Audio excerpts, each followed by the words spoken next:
जय हिंद, नमस्कार। आप सभी को स्वागत करते हैं मेंस लेवल के क्वेश्चंस की प्रैक्टिस देखते हैं। ये वाले अपन ने कर लिए थे। ओके, नंबर सीरीज ये वाली भी हो गई थी। ये वाली देखते हैं। ये वाला क्वेश्चन देखो, स्टेटमेंट बेस्ड क्वेश्चन है। कौन सा स्टेटमेंट सफिशिएंट है आंसर करने के लिए? ठीक है, तो ए और बी का इन्वेस्टमेंट है। देखो, ए और बी का इन्वेस्टमेंट है। ए का इन्वेस्टमेंट कितना है? X plus 850। ठीक है, वो भी कितने महीने के लिए? 8 महीने के लिए। और बी का अपने को इसमें नहीं दे रखा है। स्टेटमेंट फर्स्ट से अपने को क्या मिलता है? The sum of investment by B is 1250 more than. Okay, इससे 1250 ज़्यादा, यानी एक्स प्लस 850 में 1250 यानी 1200 और 800 हज़ार 2000 2000 2100 का इसका इन्वेस्टमेंट है और 14 मंथ्स के लिए है। तो क्या फर्स्ट से अपन इसकी रेशो निकाल सकते हैं? क्या नहीं निकालेंगे। 8x और इनका 8 का अंदर मल्टीप्लाई करेंगे, 14 का अंदर मल्टीप्लाई करेंगे और x का, और ये दोनों प्लस में आएंगे। x प्लस में रहेगा तो इनका रेशो कैसे निकालेंगे? ठीक है, रेशो इससे तो नहीं निकलेगा। ठीक है, रेशियो इससे तो इन्वेस्टमेंट का रेशियो और इनका प्रॉफिट का रेशियो इनसे नहीं निकलेगा। नेक्स्ट को देखते हैं, statement 2। A had invested 30 years for 25% per annum. Okay, जो 25 या 75, ओके, उसको 750% का उसको बेनिफिट हो जाएगा, मतलब एक तरीके से इंटरेस्ट मिल जाएगा। यानी 750 मतलब बटा 100, यानी 7.5 का उसको बेनिफिट हो जाएगा। तो देखते हैं कि भैया उसने x प्लस 850 का इन्वेस्टमेंट है उसका। ठीक है, उस पर मैं 7.50 का इसको बेनिफिट दे देता हूँ। ओहो ओहो ओहो, बहुत शानदार, क्या बात है।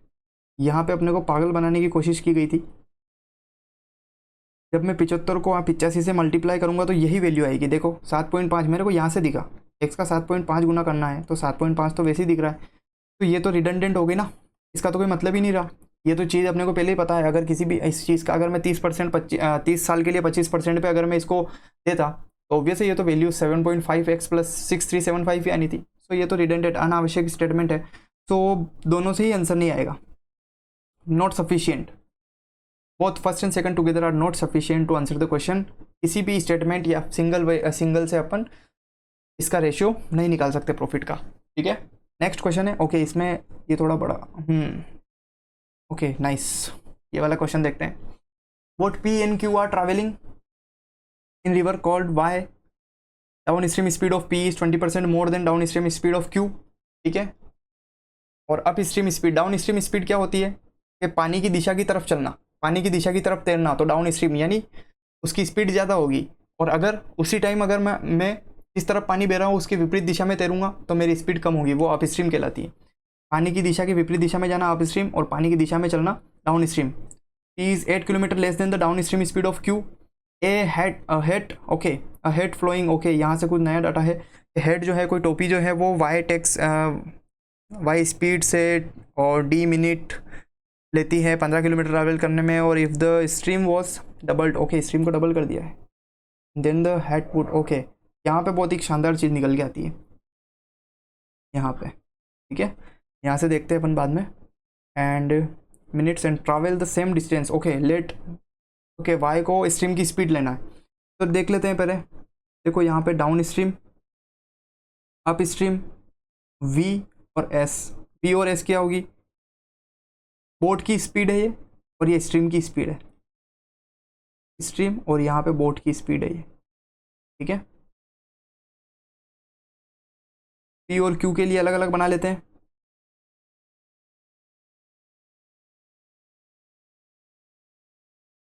ये बनेगा पी के लिए, ये बनेगा क्यू के लिए। और पी के लिए क्या कह रहा है? फर्स्ट में कह दिया कि down stream speed of P is 20% मोर। 20% की फ्रैक्शन होती है 1/5, 5 से 1 बढ़ के 6, तो मैं इसको 6x मान लेता हूँ। तो इसको मैं 5x कर दूंगा, 5x से 6x 20% बढ़ के आ गया। ठीक है, और इसको मुझे स्ट्रीम को तो क्या मानना है? y। तो मेरे पास एक तरीके से इसकी स्पीड क्या आ जाएगी? देखो तो अगर मेरे पास ये दे रखा है डाउन स्ट्रीम स्पीड, यानी v प्लस एस दे रखा है मेरे को, एस की जगह मेरे पास क्या है? v minus v plus y is equal to मेरे को 6x दे रखा है। तो v की वैल्यू मेरे पास कितनी आ जाएगी? 6x minus Y, 6x minus Y यहाँ पे आ जाएगा। उसी तरीके से 5x माइनस वाई यहाँ पे आ जाएगा।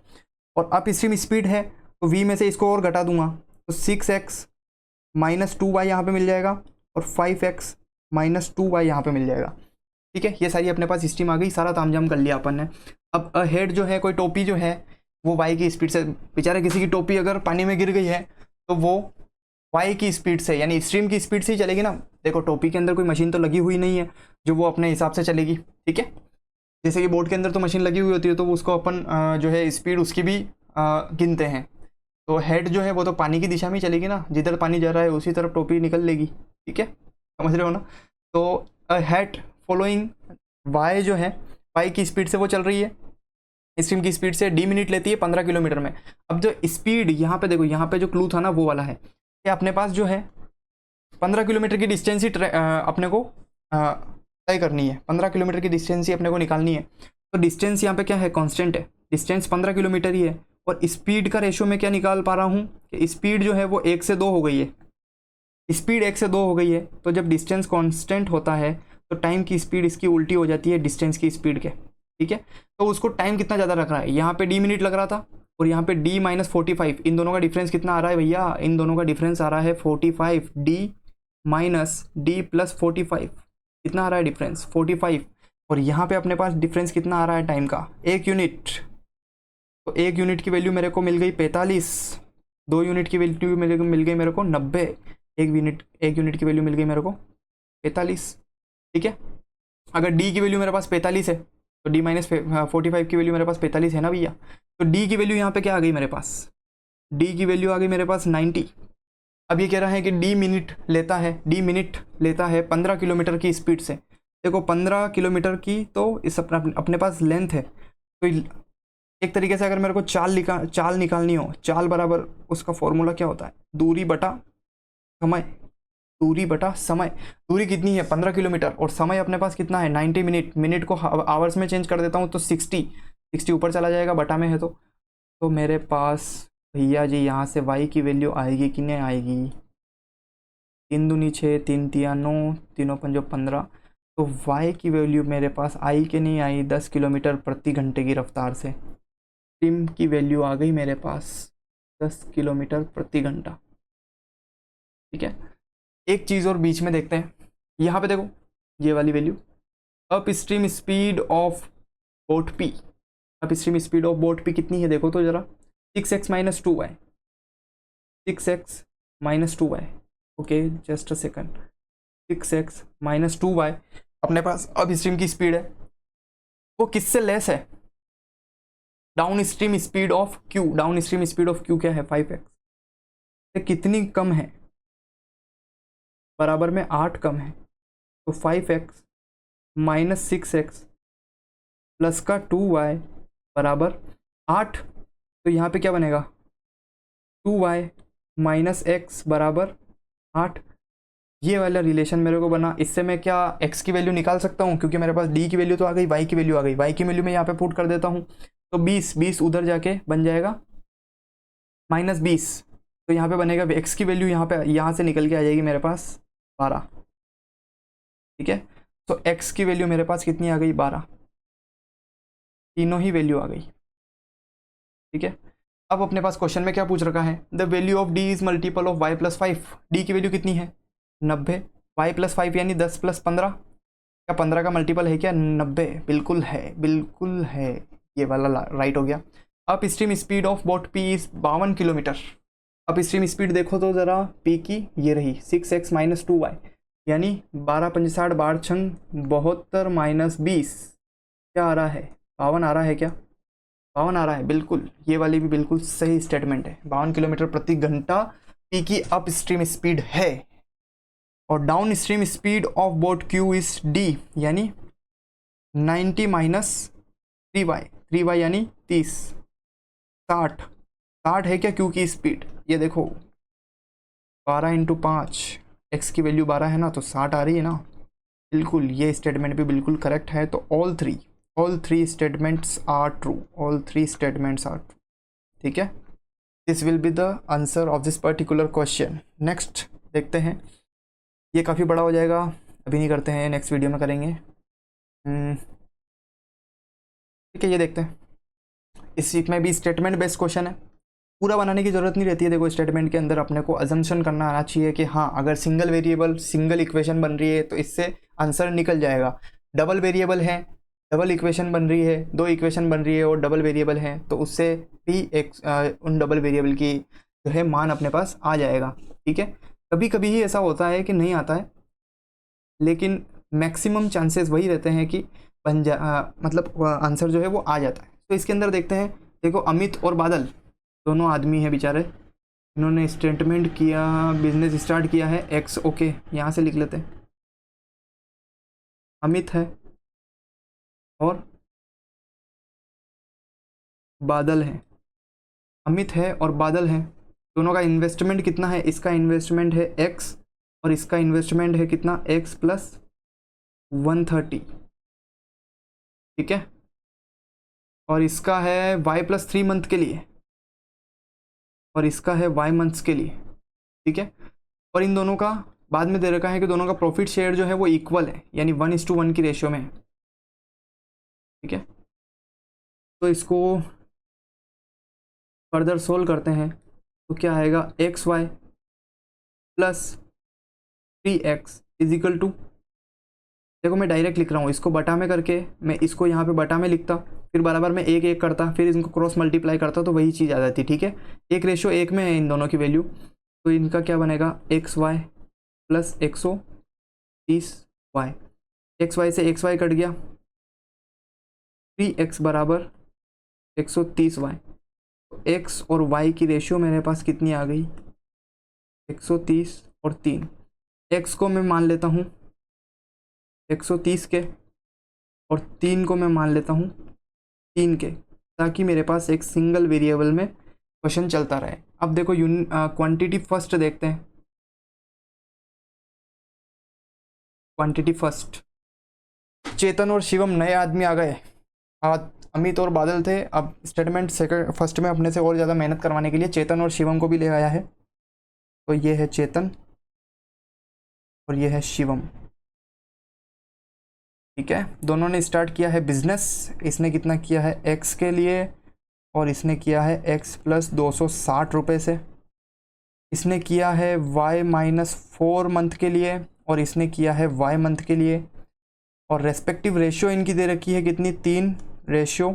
तो निकाल लेते हैं, देखो इसको क्या आएगा, मल्टीप्लाई करते हैं एक्स वाई, ना काम करते हैं मल्टीप्लाई क्यों करें, क्योंकि अपने पास 130 और 3 की वैल्यू है ना, जस्ट देखना है अपने को तो क्या निकलेगा नहीं निकलेगा, एक्स और y-4/3। ठीक है, y3 क्यों लिख रहा हूँ यार, आ जा रहा है दिमाग अपना। रेशियो तो इन दोनों की लेनी है ना भैया, y3 क्यों लिख रहा हूँ,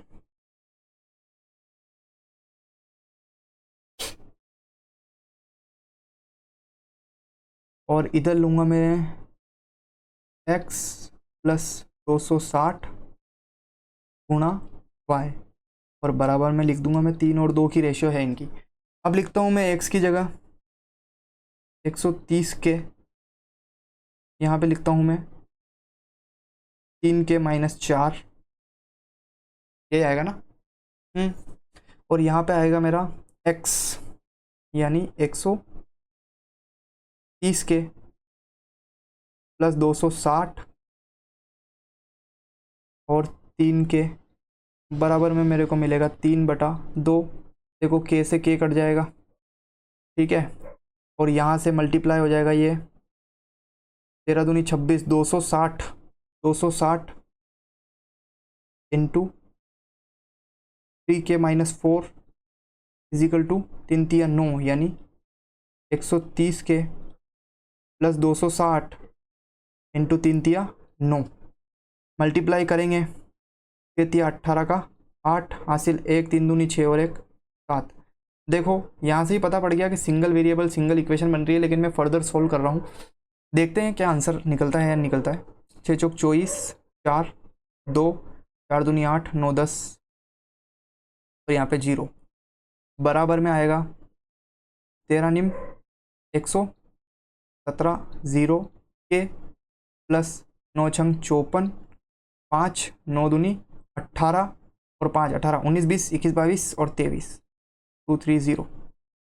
780 से इधर में चला जाता हूँ तो यहाँ से 780 इधर से घटा देता हूँ मैं के, तो 0 और 9, ठीक है यही बन रहा है क्या 200।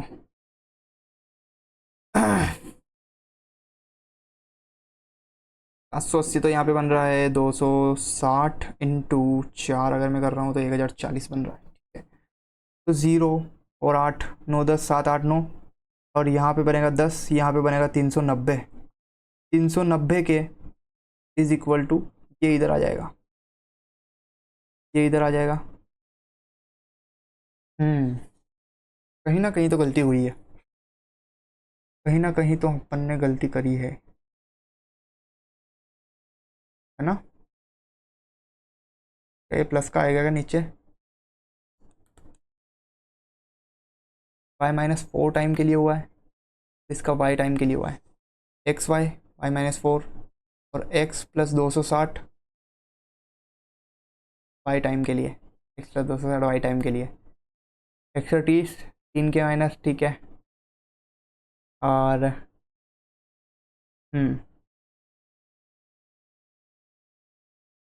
ये इधर 130 13 में 117, 17 के यहाँ से आ जाएगा, ये इधर चला जाएगा और 1040 ये इधर से, ठीक है। मेरे हिसाब से यहाँ से आंसर आ जाना चाहिए, नहीं अपन ने कहीं ना कहीं छोटी सी मिस्टेक करी है। Just second let me check this out, mistake करी है। हाँ लग रहा है, ओके ओके ओके ओके। यहाँ पे देखो देखो तो ज़रा, चेतन और शिवम का तो इन्वेस्टमेंट का रेशो दे रखा है, लेकिन बाद में जो प्रॉफिट का रेशो दे दिया है वो उल्टा दे दिया है। हमने यहाँ से ही गलती कर दी थी, स्टार्टिंग से ही अपनी गलती थी, ठीक है। कहाँ से, यहाँ से ही अपनी गलती थी। शिट शिट शिट, पूरा बिगाड़ना पड़ेगा।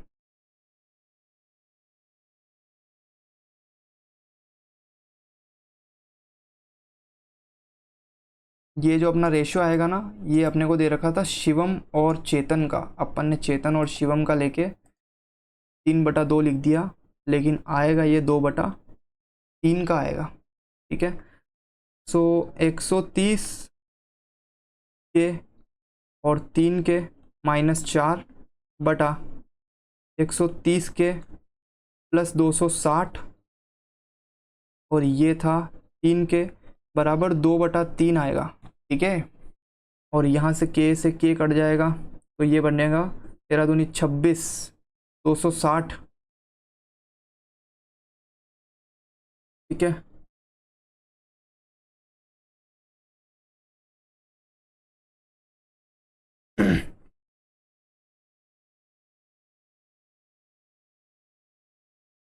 तेरह, क्रम 39, यहाँ से ये 13 का मल्टीप्लाई इधर होगा,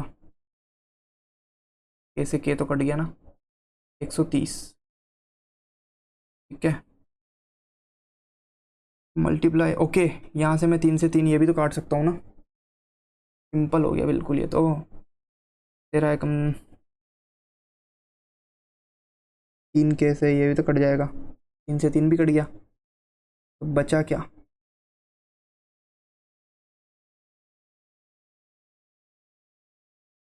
तेरह तिया 39, 390 के -13 चौक 52, 520,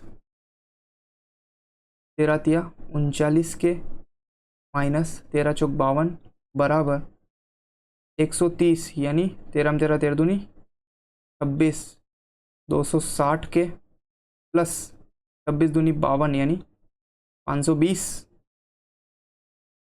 ये इधर आ जाएगा, तो 260 चली जाएगी इसमें से, 0 3 1 के की वैल्यू, और इधर 500 और 500 1000 1040 ये आ जाएगी वैल्यू।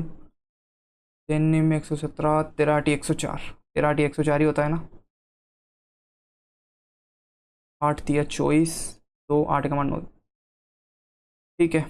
तो के की वैल्यू यहाँ से आ गई मेरे पास 8, ठीक है। अब एक्स की वैल्यू यहाँ से मेरे पास कितनी आ जाएगी, के की वैल्यू अगर यहाँ पे आ गई तो एक्स की वैल्यू मेरे पास आ गई 13 104 1040, तो मेरे पास कितनी है 1040/13, वापस से काटो यार क्या है, 13 104 + 25 80 90 100 105।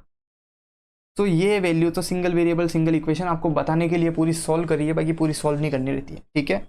जस्ट टू चेक कि आ रहा है कि नहीं आ रहा है आंसर, उसीलिए मैंने एक बार पूरा सॉल्व किया। आप जैसे सेकंड वाले में देखना, सेकंड वाले को पूरा सॉल्व नहीं करेंगे, ठीक है। An article of cost price, ठीक है, सीपी कितना है एक्स माइनस, इसको लिख लेते हैं 360 के -65, ये कॉस्ट प्राइस है। 20% से मार्कअप किया है, यानी 5 से वैल्यू 6 करी है तो 6/5 किया है, मार्कअप हो गया, ये मार्किंग प्राइस हो गई। एंड सोल्ड इट आफ्टर, इस मार्किंग प्राइस पे कितने का 171 रुपये का डिस्काउंट दे दिया, तो ये अपने पास पूरी की पूरी क्या आ गई सेलिंग प्राइस। और प्रॉफिट कितने का हुआ है, देखो वाई का प्रॉफिट हुआ है, वाई का प्रॉफिट से अपन वापस सेलिंग प्राइस निकाल सकते हैं ना, सेलिंग प्राइस तो कॉस्ट प्राइस के अंदर में,